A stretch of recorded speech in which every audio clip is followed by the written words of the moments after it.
Գոյ, դա ասեց կդրի։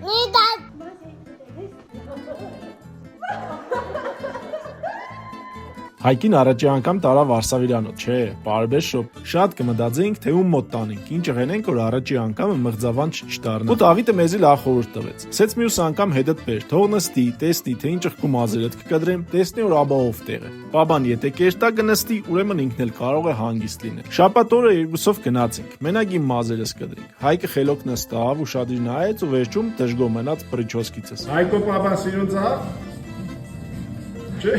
Հաջորդ օրն էլի գնացինք, արդեն իր մազը։ Դավիթն էլ իսկական պրոֆեսիոնալի պես համբերատար ու Հայկին շեղելով գործը գլուխ բերեց։ Հայկը դարձավ անճանաչելի։ Պաճի գերա Դավիթի մեադեմ։ Մաման ու տատիկը նույնպես զարմացան։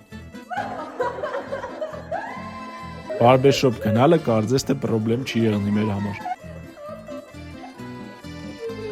Էս մետ արդից էլ բրձան։ Էդից չէ արդեն։ Սլերեսկի։